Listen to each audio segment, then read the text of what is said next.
Baik, bismillahirrahmanirrahim. Assalamualaikum warahmatullahi wabarakatuh. Pada kesempatan kali ini, kami akan menjelaskan mengenai hasil diskusi kami tentang ilmu sosial profetik Kunto Wijoyo. Nah, pembahasan ini atau kelompok kami terdiri dari 3 orang, yaitu Syahidah Asma Amanina dengan NIM 2010 7010 018, kemudian Laila Salsabila Dewantiara dengan NIM 2010 7010 025, dan saya sendiri Rizalul Haq dengan NIM 2010 7010 035. Nah, sebelumnya kami berterima kasih kepada Bapak Yayan Suryana selaku dosen pengampu mata kuliah Islam dan Ilmu Sosial Humaniora karena telah memberikan kami kesempatan untuk mempresentasikan hasil diskusi kami mengenai ilmu sosial profetik Kunto Wijoyo. Nah, yang pertama, latar belakang. Ilmu pengetahuan adalah rangkaian konsep-konsep atau kerangka konseptual yang digunakan, dimanfaatkan, dan dikembangkan oleh generasi ke generasi untuk dapat memajukan kehidupan manusia. Seorang cendekiawan bernama Kunto Wijoyo adalah seorang pemikir Muslim Indonesia yang mencetuskan pemikirannya mengenai ilmu sosial profetik. Pemikiran ini terinspirasi dari tulisan-tulisan Roger Garaudi dan Muhammad Iqbal. Pemikiran Kunto Wijoyo merupakan sebuah respon terhadap perkembangan arus pemikiran di era sejarah yang menjadi atau yang mengikuti modernitas. Di sini ia menempatkan ajaran agama sebagai salah satu sumber ilmu pengetahuan. Ilmu sosial profetik dalam pemikiran Kunto Wijoyo ini adalah suatu disiplin ilmu sosial yang menjadikan dimensi transendental sebagai landasannya. Ia merupakan alternatif di tengah-tengah perkembangan berbagai ilmu pengetahuan yang cenderung bersifat positivis. Selain itu, nilai-nilai transendental adalah dalam ilmu sosial profetik Kunto Wijoyo ini mengadopsi suatu ajaran yang bersumber dari teks keagamaan otoratif, yakni Al-Quran dan Hadis, yang dijadikan sebagai dasar pijakan proses transformasi humanisasi liberasi, sehingga menjadi suatu pengetahuan yang memiliki nilai-nilai keilahian.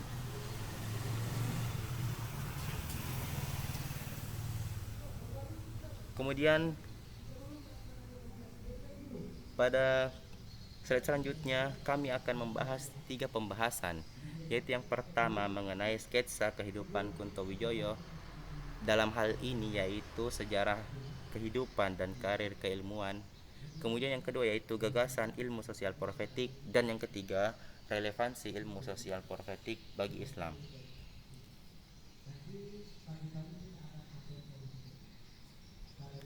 Nah, siapa itu Kunto Wijoyo? Kunto Wijoyo ialah seorang cendekiawan yang memiliki kepedulian terhadap persoalan umat dan bangsa. Ia mencoba untuk menggugah kesadaran perilaku dan cara berpikir masyarakat.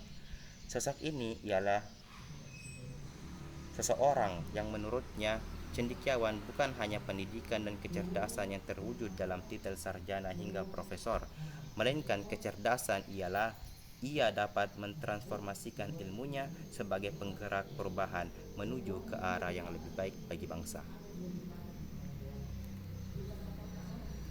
Kemudian bagian A yaitu sketsa kehidupan Kunto Wijoyo. Dalam hal ini sejarah dan karir keilmuannya.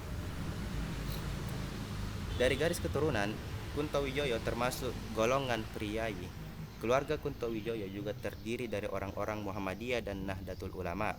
Masa kecil Kunto Wijoyo adalah masa pergolakan, yaitu agresi Belanda pada tahun 1947 dan 1948. Nah, tahun 1956 ia menamatkan sekolah rakyat atau SR.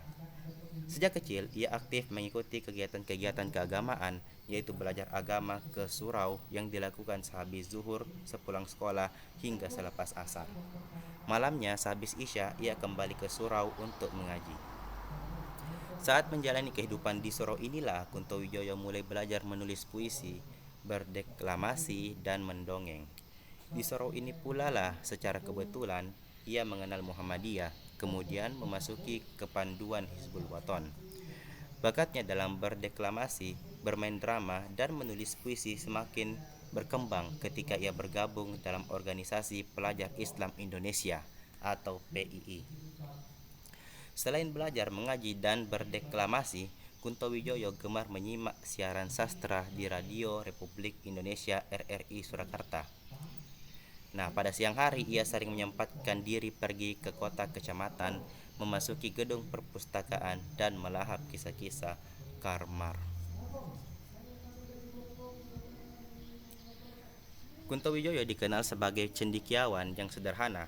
Meskipun jabatan guru besar sudah ia sandang, rumah tempat tinggal terkesan sederhana dan tidak mewah. Ini selaras dengan pandangannya bahwa untuk menjadi seorang intelektual, orang harus berani, berani tidak berkuasa, berani tidak berpangkat, dan berani tidak berharta. Meskipun sejak awal 1990 ia menderita penyakit radang selaput otak, namun itu tidak menjadi halangan baginya untuk terus menulis dan berkarya. Bahkan berkat kemampuannya dalam menulis, tahun 1999 ia mendapatkan gelar penghargaan sastra bergengsi di Asia Tenggara, yaitu CEA Wright Award. Guru besar ilmu budaya UGM ini pun terus berkarya hingga detik-detik akhir hayatnya. Hingga pada Selasa 22 Februari tahun 2005, tepatnya pada pukul 16.00, Kunto Wijoyo berpulang ke hadirat Yang Maha Kuasa di Rumah Sakit Dr. Radi Jito, Yogyakarta setelah mengalami komplikasi penyakit sesak nafas, diare, dan ginjal. Kemudian yang kedua yaitu gagasan ilmu sosial profetik. Terbagi menjadi dua. Yang pertama yaitu pilar ilmu sosial profetik. Nah, pilar di sini terbagi menjadi 3 unsur. Yang pertama yaitu unsur humanisasi. Humanisasi merupakan terjemahan kreatif dari amar ma'ruf yang makna asalnya adalah menganjurkan atau menegakkan kebajikan. Dalam ilmu sosial profetik, humanisasi berarti memanusiakan manusia, menghilangkan kebendaan, ketergantungan, kekerasan, dan kebencian dari manusia. Adapun unsur kedua adalah liberalisasi. Liberalisasi adalah perumpamaan dari makna nahi mungkar. Liberalisasi dalam ilmu sosial profetik sesuai dengan prinsip sosialisme, yaitu Marxisme, komunisme, teori ketergantungan, dan teologi pembebasan. Liberalisasi ilmu sosial profetik dalam konteks ilmu adalah ilmu yang didasarkan oleh nilai-nilai luhur transendental. Nah, kemudian unsur ketiga yaitu transendental. Nah, transendensi merupakan dasar dari dua unsur lainnya. Transendensi adalah konsep yang diderivasikan dari tu'minuna billah, yaitu beriman kepada Allah. Transendensi hendak menjadikan nilai-nilai transendental atau keimanan sebagai bagian penting dari proses membangun peradaban. Transendensi menempatkan agama atau nilai-nilai Islam pada kedudukan yang sangat sentral dalam ilmu sosial profetik. Kemudian yang kedua yaitu ketegangan dialektis antara structure and superstructure. Pandangan kaum Marxis adalah menyatakan bahwa superstructure atau kesadaran ditentukan oleh structure atau basic material, yang bertentangan dengan pandangan Islam tentang independensi kesadaran. Dengan ini, ilmu sosial profetik berniat untuk menjadikan paradigma baru. Nah, Marxisme menawarkan paradigma baru dengan kaidahnya mengenai structure, basic material, dan superstructure atau kesadaran, dengan menyatakan bahwa struktur menentukan superstruktur. Namun dalam ilmu sosial profetik membalikkan rumusan tersebut dengan meletakkan superstruktur atau kesadaran di atas basis material. Kunto Wijoyo yakin bahwa pandangan ini akan begitu berpengaruh dalam lapangan ilmu sosial dan humaniora. Kemudian yang ketiga itu relevansi ilmu sosial profetik bagi Islam. Allah Subhanahu wa taala berfirman dalam Quran surah Ali Imran ayat 110 yang berbunyi, kuntum khaira ummatin ukhrijat linnasi ta'muruna bil ma'rufi wa tanhauna 'anil munkar wa tu'minuna billah walau amana ahlul kitabi lakana khairal lahum minhumul mu'minuna wa aktsaruhumul fasiqun. Shallallahul azim. Yang artinya, kamu adalah umat yang terbaik yang dilahirkan untuk manusia, menyuruh kepada yang ma'ruf dan mencegah dari munkar, dan beriman kepada Allah Subhanahu wa taala. Sekiranya ahli kitab beriman, tentulah itu lebih baik bagi mereka.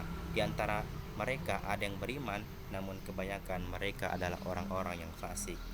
Melalui ayat di atas, Kuntowijoyo meletakkan 3 polar utama atau gagasan pokok utama yang mendasari ilmu sosial profetik Kuntowijoyo. 3 polar inilah yang disebut dengan humanisasi, liberalisasi, dan transendensi. Ketiga polar inilah yang kemudian dipakai sebagai landasan untuk mengembangkan ilmu sosial profetik serta menjadi ciri dari paradigmatisnya. Kuntowijoyo menekankan bahwa transendensi harus menjadi dasar dari 2 unsur yang lainnya. Melalui transendensi, ilmu sosial profetik menjadikan nilai-nilai agama sebagai bagian penting dalam membangun peradaban. Nah, sebagai kesimpulan, metodologi ilmu sosial profetik adalah integralisasi dan objektifikasi. Integralisasi dilakukan dengan cara pengintegrasian atau penyatuan kekayaan keilmuan manusia dengan kekayaan keilmuan Tuhan. Dan objektifikasi adalah penerjemahan nilai-nilai internal ke dalam kategori-kategori objektif, sehingga nilai-nilai normatif agama bisa diterima oleh segala pihak sebagai sesuatu yang natural. Unsur-unsur yang terkandung dalam ilmu sosial profetik ada 3, yaitu humanisasi, liberasi, dan transendensi, di mana ketiganya saling berkaitan erat. Demikianlah mengenai penjelasan tentang ilmu sosial profetik Kuntowijoyo. Kurang lebihnya mohon dimaafkan. Wassalamualaikum warahmatullahi wabarakatuh.